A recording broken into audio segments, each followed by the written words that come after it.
Welcome to Popternative, where we dive into topical discussions from the worlds of pop culture, social media, and sports. Here is your host, Peter Remoliotis, aka PD Beats.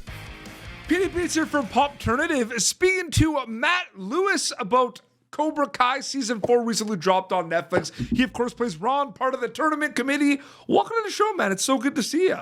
Thank you. Thanks for having me. It's always a pleasure. We were talking about before we started, we expected craziness, and we got craziness when Season 4 dropped for Cobra Kai on Netflix.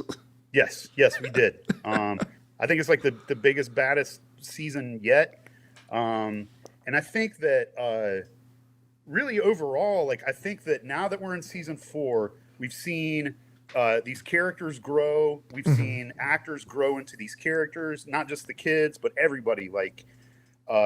Now that we've got 4 seasons of storytelling under our belts, now we're starting to see deeper, richer experiences with the characters and seeing them in new combinations, like seeing Amanda and Tori suddenly together. That's a whole new ballgame right there. Absolutely. And Ron's kind of been around. The tournament committee's been around here and there, but I was telling you before we started, I loved what they did with the committee this season. It was so great to see. So I'm curious to know, when did you kind of get, even was it when you got the script? When did you know, wow, we got some special moments this season with the committee and everything? When did you know? That's sort of the blessing and the curse of being a co-star on the show. So there's kind of a hierarchy. There's the stars, of course, and then there's the guest stars below that, and then all the rest of us are co-stars. So as a co-star, I will get the script if I'm in the episode, and I will usually they work pretty fast. So usually they'll reach out to my agent and check me for some dates. And then usually I'm in a couple of weeks later. So I'll get put into the email loop when they start shooting that season, or when they start shooting that episode rather. And so I'll get the script, and then they'll send updated pages as they're rewriting and stuff every day or so. So for me, just getting to see the scripts and then being on set a couple weeks later, it's always a surprise. And so you sort of flip through the script and figure out what's going on. But it's crazy because we see there's been a lot of Ron moments here and there. I remember the one that kind of comes to mind is when you say that they're canceling the tournament. So there's one of those, but then it's so cool to see you have the committee, it's back. You guys are talking about new rule changes. You're at the All Valley tournament. They did a lot of really cool things with the committee. So were you talking after it came out, with the rest of your cast members that were in the committee, wow, the committee got a lot of love this season. It was pretty cool to see it. Yeah, for sure. And getting the cold open for episode 6, that was the best. That was the best, man. That's an honor. Yeah. That's for them to trust us and our characters with a full couple of minutes at the top of the episode. That was pretty cool, and another huge surprise and huge blessing. And then us and the rest of the committee have been half joking, half not, pitching a All Valley Committee spinoff to the Big Three. We've been talking about it for years. They're probably sick of hearing it by now, but that'd be kind of interesting to see. It would be, I think the thing that we've always talked about, and like I said, it's half that could be an episode though. You in the room discovering in the cold opening. There's because obviously, and I think all across the board, if you ask any committee member, I think we all sort of are of the same opinion that we all have a history with the All Valley tournament. That's why we're on the committee. So, we probably weren't any good. We didn't win any championships or anything, but we were there and got our butts kicked. And so we moved into administration as quickly as we could. So, there's probably stories to be told about us navigating family life, all that stuff outside the tournament. We might have kids that are involved in karate. But then the other thing that I think might be really interesting would be us, younger versions of us when we are in the tournament. And absolutely. So it's sort of Cobra Kai meets the Wonder Years. You know what I mean? That would be great. But I would I would love to see, even if it was a web series, 10, 15, shorter episodes. I would love to see Imagine that meeting about canceling the tournament. Like, you know how we showed the cold opening about like the new rules? Imagine a meeting about canceling it. What everyone would say. What would Ron say? What would they like? What would they say about that? Like that interests me. The dialogues, and that's my next question. Kind of not even just about Cobra Kai in general. I think it's a testament to the amazing script writing, Matt. But I feel like these days, like words are just powerful, like conversations with people. And I think that cold opening is so powerful because how you guys are talking about the new rules and what you're saying to each other. And it just kind of hits, you know what I mean? Like, wow, these like, it's pretty crazy. You know what I mean? Well, it's, I think that's a testament to the vision of the big three and the talent of the writers and the fact that the whole team is like really on the same page. Yeah. So there are, and what I mean is that there are times where I've worked on, other shows, big shows, but the script is really specific in terms of like how I'm supposed to play the moment. And the director will come in with like a really specific vision about how that's supposed to be played. And they'll communicate it to me. I'll interpret that. And then I'll do what I'm asked. Yeah. Even down to like what I'm doing in the shot. Yep. Whereas with Cobra Kai, they work a lot faster and we'll rehearse it and we'll stage it. And then the director of photography, the director, everybody that's there will just sort of say like, oh, okay, this is what you actors have chosen to do. Okay, now that we see what you're going to do, this is how we're going to light it and this is how we're going to shoot it. And they'll start talking about it in terms of just covering the performances that we generated in rehearsal, which doesn't always happen. Yeah. So them allowing us to, make decisions on our own and flesh out. I mean, we're not improvising. Because there's a script, right? But was there any like improv that we saw, or was that all scripted, like with the committee? There are times where, maybe a line got slipped in here or there, but by and large, those jokes are like pretty well crafted, and so they like you to. But that's so crazy to me because it's so good and like quick and like natural. That's just right. Like you would think it would be improv. Like that's good writing. Yeah, for sure. And it's also just the idea that like we understand and production understands, like even though it's this silly like karate soap opera, when we're talking about these rule changes, like it's the biggest deal in the universe. It's life or death. And like they've got this like dramatic music that's swelling underneath everything that we're doing. And we're really just talking about like adding some other simple stuff into the tournament. It's not that big a deal, but they make it a big deal, which is really fun. Absolutely. So the All Valley tournament, I mean, absolute insanity, craziness. All the dojos, everyone's there. The committee's there. Carrie Underwood is there. Apparently, no one kind of knew that she was there. There's a different name in the script. I feel like that story is kind of getting around a lot of interviews now. So I don't know if you want to, like, I'm not going to have you repeat. Like, I've seen a lot of interviews about that, how like people like knew she wasn't. But what was it like just, because like that all, like, everyone was there basically, like at the All Valley. Like, what was it like kind of seeing everyone? Like, it's pretty crazy. Well, I mean, it was, just in case no one's heard this yet, very quickly, her name originally was Tammy Overton in the script. And then on the day we found out that like, oh no, it's actually Carrie Underwood. She had gotten into season 3 and got on Twitter and started talking about how she liked it. So they reached out to her and they were like, hey, if you'd like to be on the show, we've got an in for you. And they got her on the show. And the idea was that like, if we want the tournament to be as big as it possibly can be, then, why not bring in like a pop superstar like that, does the intro to Sunday Night Football because it's sort of the same vibe, right? Oh, yeah. So she came in on her tour bus, diverted her route from wherever she was and spent the day with us on set and did her thing. But like everyone just had these giant stupid grins on their faces because it was just such a coup, and if we could pull it off, it would be such an awesome surprise for the fans. And luckily, word didn't really get out as far as I knew, or as far as most people knew. So I had no idea. That was awesome. It's tough because like I said, there's all like the rumors and all like the theories online, and like I love this show. It's funny because this is one of my favorite shows of all time. Like I love this show, you know what I mean? Yeah. And I'm a fan as well, right? So it's one of those things where I want to go in as fresh as I can. Like I don't like for 3 months. Right. Matt, I swear, like I don't go. You know what I mean? Like, but one of the things that I loved is I didn't read into any of it. Like everything that happened, like surprised me.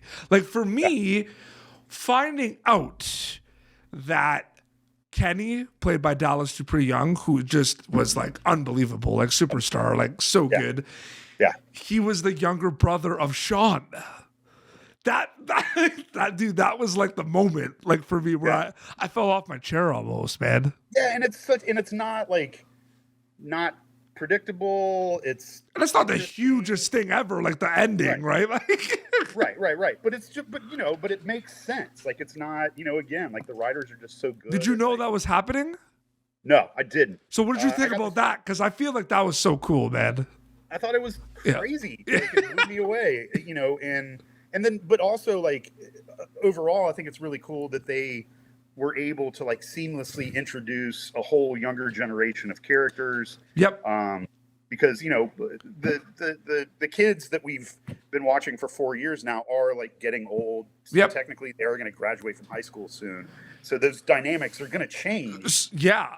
And what's funny too is I had an opportunity. So my favorite, it's funny because my favorite scene in Cobra Kai season 4 by a landslide is the library scene where where like he shuts the lights off and he's just taking out the bullies one by one. And I actually spoke to everyone recently who was involved with that scene. Like I spoke to everyone. I just love that scene. I think like the big three just did so good with that. And like you're so right about the new characters. Like it's so good. Yeah, it's just awesome. And the fact that he's like using books, like using knowledge, literature as power. It's. I just love they're all getting taken out, and then you see Anthony, played by Griffin, just like, guys, what's going on? Like, yeah, it's great. It's so good. I love Cobra Kai so much. Yeah, me too. It blows my mind that I get to be a part of it, but I'd be just as big a fan if I weren't like on it. But I think the most exciting thing too, it's one of those shows where it's introduced a lot of different characters. The committee, there's a lot of other people, right? It's one of those shows that excites me because when I dial in, I'm like, all right, who's coming back? Who's going to be here? Who's going to come back? Who are we going to see? Like that excites me. Like I've never had a show like that where I'm like, all right, who are we going to see? Yeah. Like who's going to do what? Like I love that. You know what I mean? Yeah. And you can't count on anything. They don't always bring everybody back for every season. No. And they've said that they do that on purpose. So it's like when you do get to see somebody, like, when Aisha comes back, you're like, there she is, finally, like that sort of. Well, when I interviewed Annalisa Cochran, Yasmin, there was rumblings that she was coming back, but I wasn't sure because that they kind of like. I wasn't sure where they're going with a lot of that. So it's cool to see. You see Yasmin's back, Moon's back, Aisha. Like it's so cool to see that. But they do such a great job of doing that. And do you still think though that because I just think the combination of the old characters and the new characters is just what makes it the show it is. Like, is it safe to say I'm on the right page there? Like that's one of the big things, right? Yeah. Yeah, absolutely. Yeah. But just seeing their stories fleshed out. I mean, even to a certain extent in the movies, like I don't know if Daniel was very one-dimensional, but Johnny certainly was. Like we learned a little bit about what made him tick, but not a lot. He was just sort of a jerk, Yeah. And then all the villains. I mean, characters like Kreese and Terry Silver coming back was like how good was that, by the way? Oh, it was awesome. Like I knew it was happening. Especially when we got the script for episode 6. Yep. Like, okay, Silver's back for sure. I didn't get to meet him, but I saw him a couple of times. And that dude is so tall. I mean, it's like I heard he's like really tall, yeah. If he's not 7 feet, he's very close. It's like meeting an NBA player who's just like. It's funny. There's also if you look at the tournament, his stunt double was like in the tournament too, eh? Yeah. Yeah. And and speaking of the tournament, like they had, not that the the former fight choreographers were amazing, but because they were like, you know, those one shots in the Christmas fight and high school and like all this stuff they did for the first 3 seasons were absolutely amazing. But it's pretty cool. Got nominated for a SAG. Like, how awesome is that, though? Like, you're part of a show. Like, you know, you've been an actor for quite some time. You know how competitive all that is. Like, it got nominated for a SAG for ensemble stunt. Like, it's amazing. I think every year, right? Every season has, I believe. But man, the fights this season were just sick. The fight with Sam and Tori, holy crap! Like, that was just, and Sam's like, and like doing all this crazy stuff. Like, it was just awesome. It was cool. I like the Kyler Hawk was like, Kyler Eli was really good too. Like, that was good. Sure. Just because the like, because the like, just like getting his confidence back and like just like him like jumping on, like I just love that whole thing.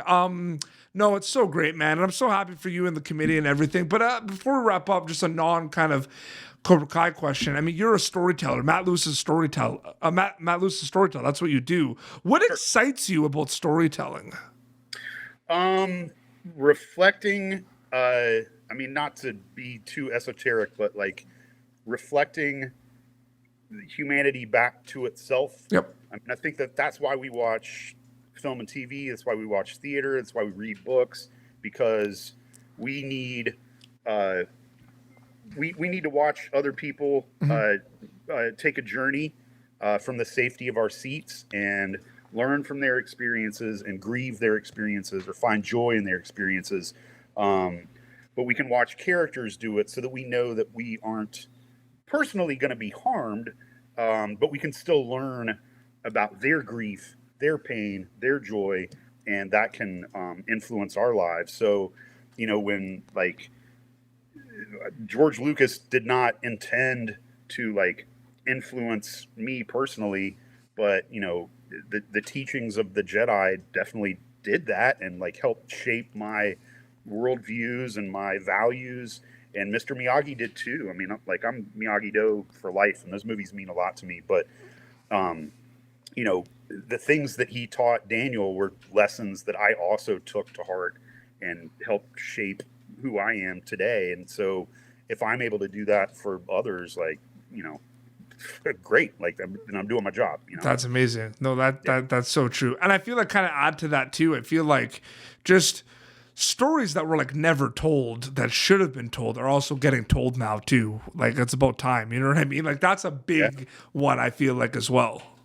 Yeah, for sure. Agreed. Which is big. But I wanted to thank you so much for coming on the show. No, this is it's weird. I feel like I've interviewed you before. It just felt so natural, but it was your first time. Yeah, we did it. Thank you so much, man. Seriously, it was awesome chatting with you. Yeah, man, my pleasure. Anytime. Cobra Kai streaming now on Netflix. Where can people follow you on social media to keep update with everything? It's at Matt Lewis Actor on Instagram and Twitter. I have no idea what my Facebook handle is because I made that like 25 years ago or whatever, but I'm on there. So you can look me up and find a picture of my face, and that's me. Amazing. Well, this has been Pop Turnative, youtube.com/PopTurnative for previous episodes. Until next time, this is Matt Lewis and Petey Beats signing off. Thank you for tuning in to Pop Turnative. Make sure to check out our past episodes of Pop Turnative on YouTube. Be sure to like Pop Turnative on Facebook and follow us on Twitter. This has been an Autograph Communications production.